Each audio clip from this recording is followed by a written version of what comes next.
Your stories heard. This is Undeterred. Live! Podcast streaming on Spotify, Google Podcast, and Apple Podcast. Stories heard. This is Undeterred. Undeterred by Ken.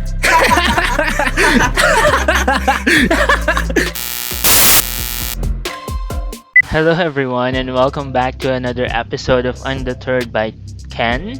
And for this episode, I know medyo matagal-tagal tayo na stuck because of some reasons. I got busy. Naging busy tayo sa mga production, sa Dulaang UP and all. But anyway, we're catching up on our journal, on our NSTP journal. And this week, for this episode, we will be talking about basic life saving. So, ano nga ba yung basic life saving, diba? Tapos, may tinatawag sila kasing psychological first aid when it comes to basic life saving. So, we will talk about more deeply about that topic, of course, with the help of some resources brought forth by our lecturer, Assistant Professor Ruth Edisel Ryle Sadian Cercado. So, sino ba si Assistant Professor Ruth? So, siya yung Division Chairperson ng Division of Social Sciences sa UP Visayas, Tacloban. So, nakakatuwa kasi basically ang ituturo niya o yung nalaman namin about psychological first aid is very relevant sa kanilang university, having been UP Visayas located within the region of the Philippines na laging sinasalanta ng bagyo. If not the entire Philippines naman, di ba? Pero mainly kasi sila yung talagang natatamaan ng mga catastrophic, disastrous events. So, meron tayong mga terminologies na i-clarify at saka i-define along the way. So, let's get started. So, yun nga, again, yung topic natin today is basic life saving, and we'll be tackling about psychological first aid. So, before we get started, meron tayong mga i-define na terms. Number one, yung psychosocial conditions. Ano ba yung mga psychosocial conditions that are shaping the circumstance and conditions of those who were affected by disasters? So, number one, yung mga one of those psychosocial conditions, of course, yung yun nga, calamities, disasters, diba? Wars, outbreaks of infections like COVID-19. Ano ba? Mga typical like road accidents, and of course included to those are personal traumas. And because of those psychosocial conditions, nagkakaroon tayo ng psychosocial mission. Ito yung mission natin as those people who are trained to provide basic life saving and psychological first aid. Their mission is to somewhat alleviate yung mga nararanasan ng mga taong nakakaranas ng psychosocial conditions na iyon. And ano ba ang importance ng psychological first aid to disaster survivors and to disaster victims? Syempre. So ngayon i-define naman natin kung ano yung mga impact or possible impacts ng disasters on a person's mental health or an individual's mental health. Of course, there are four. Number one, dinedisrupt kasi nito yung community, di ba? At saka yung family structures. What do we mean by that? So, yung disruption ng community nangyayari, for example, pumutok yung bulkang Taal before, di ba? So, malaking part ng community ng Cavite, Batangas, Laguna, Calabarzon within the perimeter of the volcano, those communities were disrupted. Most of the families there evacuated. And if we're going to look into the structure or basic unit of the society, which is the family, nadidisrupt din yung family sa pamamagitan ng possibly death, injury of a family member. So, because of those disruptions, kailangan natin of course, gamitin yung iba't ibang klase ng psychological first aid, diba? To address those impact of disasters in our mental health. And second naman, yung it threatens the personal safety ng tao. Of course, yung personal safety ng tao, 'di ba? As human beings, we have learned through our previous modules, 'di ba, na our safety is one of our basic human rights, 'di ba? And pag nagkaroon ng disruptions or disasters, nagkakaroon ng threats to our personal safety, and that is a psychosocial condition that will be addressed as well by employing psychological first aid, 'di ba? And ano pa ba? Number three, grief during or so for example, grief due to significant sense of loss. It can be yun yung sinabi ko kanina, death of a family, or it can also be yung sa resources. For example, financial resources, 'di ba? And or yung basic material resources natin, food, 'di ba? Shelter. So those are impacted by disasters pag nagkaroon tayo ng mga disasters, and those grief will greatly affect our mental health. And lastly, of course, ano pa bang nadadala ng mga disasters na ito sa ating mental health? Of course, it will amplify yung mga pre-existing problems natin. Say, for example, konting-konti na lang, 'di ba? You're at the brink of almost breaking down because of stress, 'di ba? Because of, say, for example, may family problems or health problems, tapos dumating pa yung sakuna. So, na-amplify yung mga pre-existing problems natin prior the disaster. And because of that, natitrigger tayo. It could bring us into the brink of breaking down, 'di ba? Nervous breakdown sometimes. And using yung sinasabi natin na psychological first aid, ma-address natin itong mga mental health challenges na ito. So,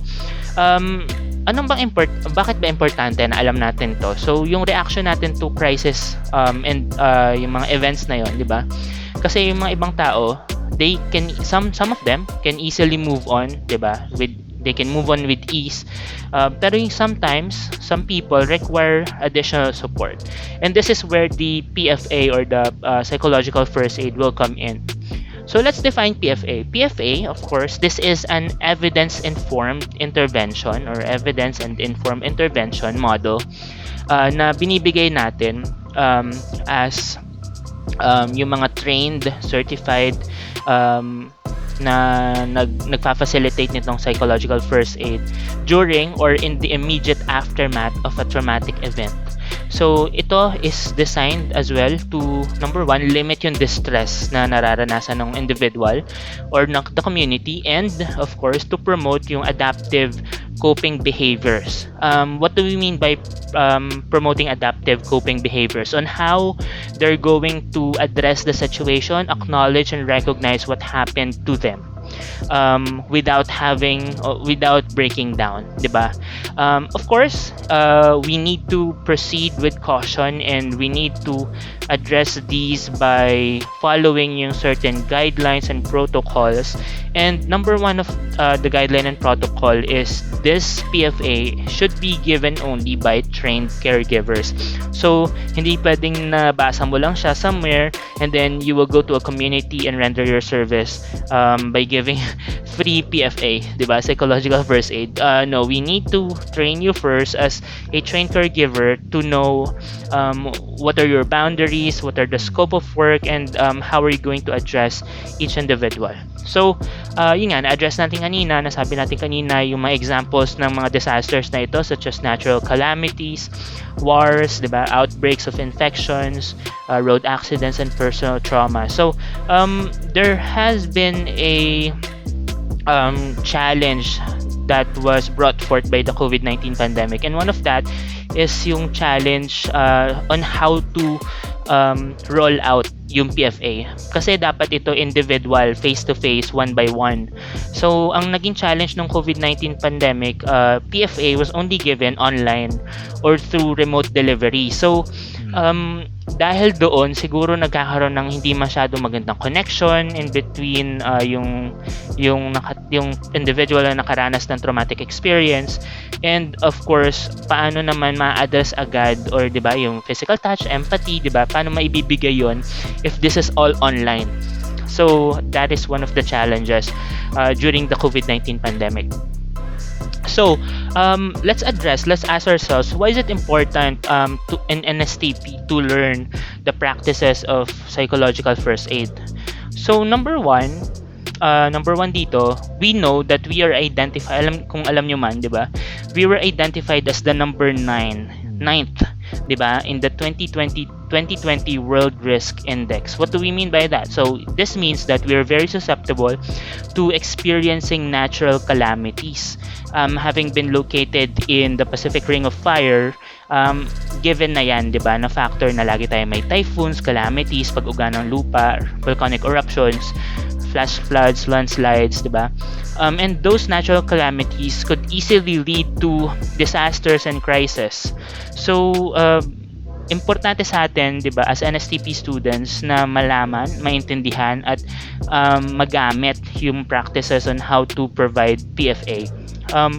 Of course, yung merong binigay yung lecturer natin, si Ma'am Ruth, na simulation. Ito yung proper steps on how to provide the PFA. But again, this is not the nitty-gritty yet. What we need to do as NSTP students is to, if you are available, if you have the luxury of time, of course, to enroll yourself into learning what the practice really of PFA is. So yung simulation, it revolves around a cycle or a model, which is number 1, active listening, and number 2, asking open-ended questions, and number 3, yung empathy, number 4, yung linking, and then lastly, yung problem solving, and then it will go back to active listening. So this is the PFA model, and basically this talks about the process, di ba, yung flow chart on how to paano natin mabibigay yung psychological first aid. So I hope you have learned a thing or two about this very very short but very informative episode of Undeterred by Ken, because basic life saving, diba? At first, initially, when I heard of basic life saving, I thought this is going to be first aid. Physical, diba? Hindi pala ganon. So this is about mental first aid, yung psychological first aid, meaning I have high hopes kasi nagkakaroon na pala ng na-address, diba? Yung kung paano napapahalagan yung mental health ng mga tao ngayon. So that concludes and that ends our episode for this week, and I hope you still listen to the rest of the episodes. We only have 3 episodes left for this semester, and we will be wrapping up before siguro ilabas ko na to sabay-sabay 4 episodes, and then so you can listen every week, or kung gusto nyo pakinggan nyo na lang siya isang bagsakan, it's okay as well. But again, after the 4 episodes, I will be taking a hiatus, a semester break, and hopefully makapagpahinga to battle out again yung mga challenges that the second semester will bring. So again, this is Ken, and thank you for listening. Undeterred by Ken. Have a wonderful day. Your stories heard. This is Undeterred Live Podcast streaming on Spotify, Google Podcast, and Apple Podcast. Stories heard. This is Undeterred by Ken.